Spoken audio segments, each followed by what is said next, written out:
Good morning, everyone. It's Saturday morning here in Germany. It's probably, where you are, probably midnight, but it will soon be the weekend. And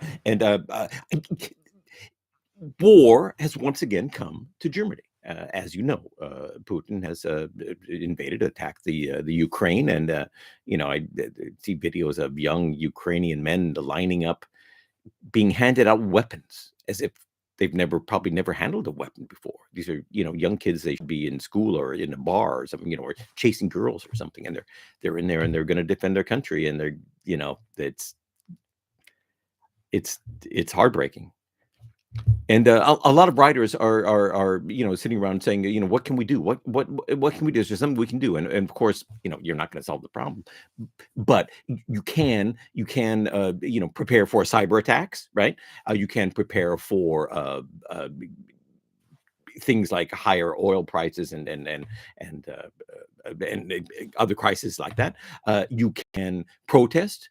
You can prepare for a humanitarian crisis. Here in Europe, at least, there are going to be refugees coming in from the east, probably. Of course, none of this may happen. It may all happen. None of it will happen. We're right now. We're in a period where we don't know what's going on. What's going to happen? It's a limbo.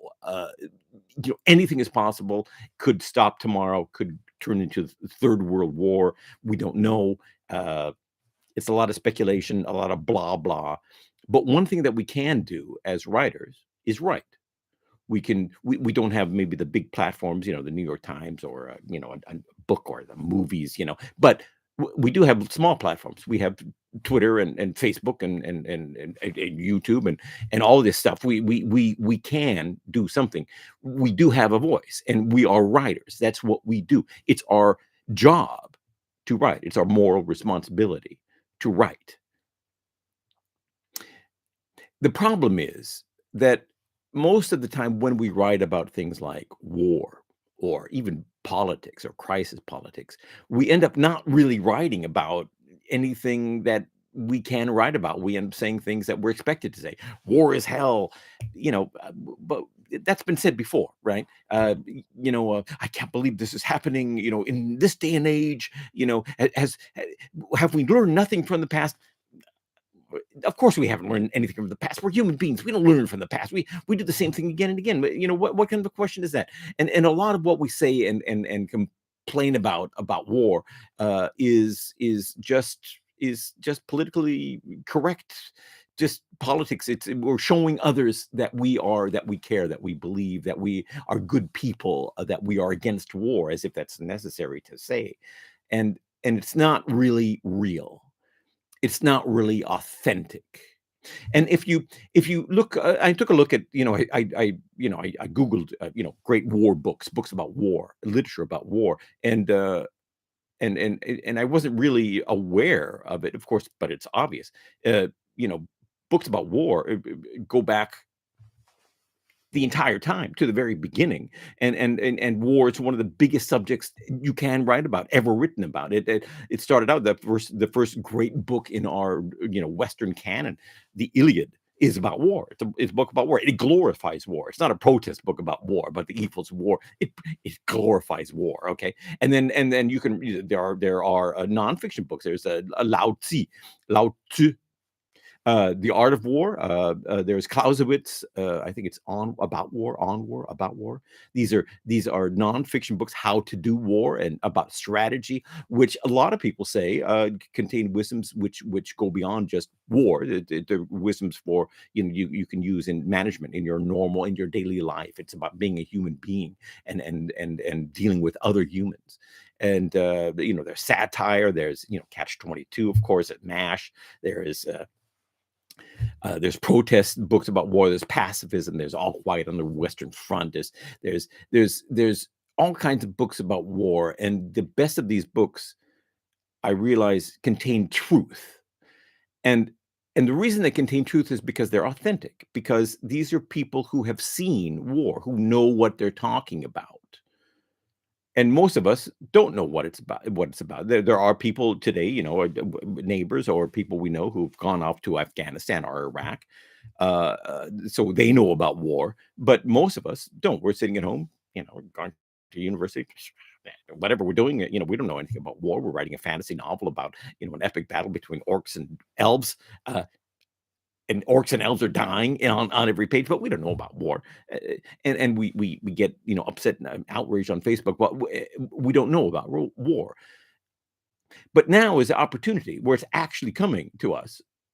Again, it's an opportunity to look at what we are experiencing and to write about it authentically. And that is, for any writer at any time, the biggest challenge, whether you're writing high literature or, a murder mystery.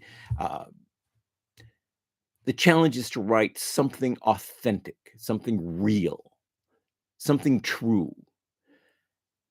And it's harder than you think. We don't think in these terms. We think on the surface of our minds. We think in terms of saying things that people will admire us for, or will get to know us for, or is safe. Saying things that will get us through society, through the day, but not saying something that is real.